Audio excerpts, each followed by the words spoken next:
A otra mujer que tal vez, yo creo que es la que más interesa a usted, Belén Esteban. Sí que es un tema que la tiene completamente obsesionado. Como usted sabe, Belén Esteban ha cambiado varias veces de cara en los últimos años. Dígame, ¿qué Zapatero cree usted que es más reconocible para la audiencia? ¿El que nada más llegar al poder sacó a las tropas de Irak o en el que en mayo de 2010 comenzó con los recortes, bajó los sueldos de los funcionarios, congeló las pensiones? ¿Cuál de los Zapateros cree usted que es más reconocible al día de hoy? ¿Conmigo mismo o por los demás? Paso palabra. No, yo me reconozco en la retirada de las tropas de Irak, ante todo, que es cumplir un compromiso que no depende de otra voluntad. Esa sí es una voluntad que lo haces, como la ley de matrimonio homosexual.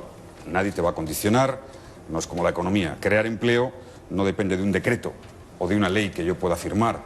Y por tanto, me reconozco más en eso, aunque siempre he dicho que en aquel momento tuve que dejar a un lado mis más íntimas convicciones haciendo los recortes porque pensaba que para el país no había otra alternativa que hacerlos. O sea que no siempre toma uno las decisiones que quiere.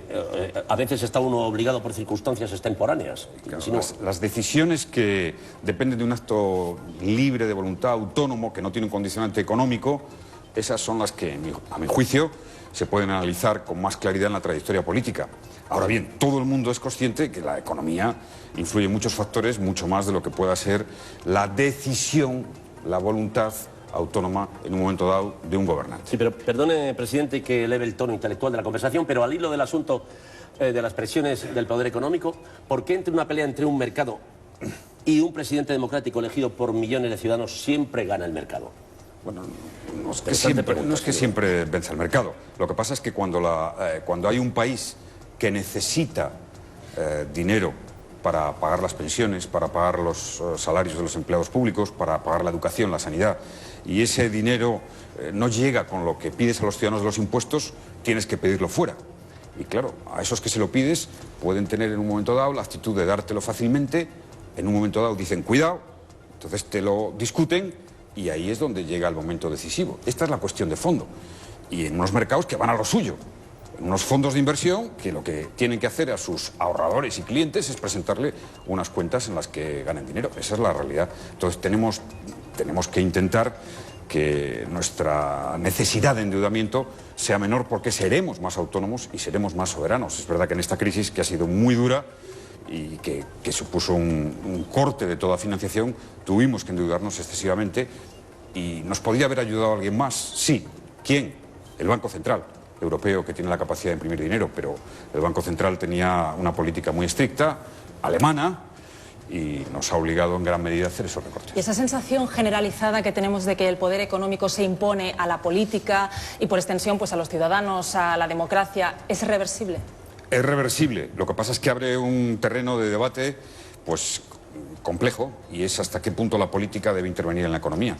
Porque venimos de un momento de pensamiento económico y que todavía tiene gran vigencia, de que decir no, que la política no intervenga en la economía, dejar a los mercados plenamente libres, dejar al comercio plenamente libre, que la política no meta las manos en la economía. Y sin embargo, cuando la economía falla, como ha fallado ahora, pues miramos a la política y dice, ha fallado la política.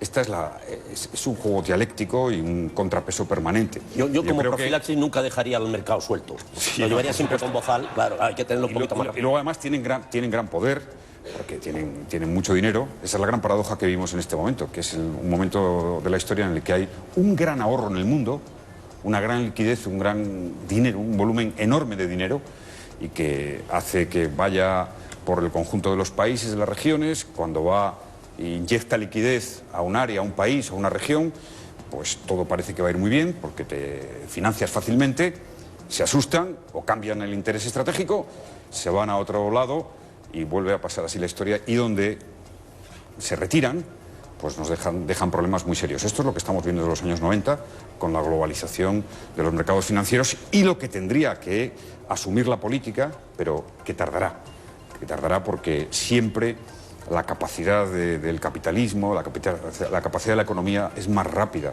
que la capacidad de la política. La política tiene procedimientos, elecciones, toma de decisiones. Era solo una pregunta, mercado, ¿no? Yo no quería molestarle. Pero en cualquier caso, ¿se da cuenta que no va a vender un libro si lo cuenta entero? Sí, o sea, bueno, ya veremos. Bueno, y además me doy cuenta que con Ana Pastor se enrollaba menos. ¿Le gustan los entrevistadores de ojos claros? Sí. Bastante. Tú me gustas sobre todo por los gestos. Ah, sí.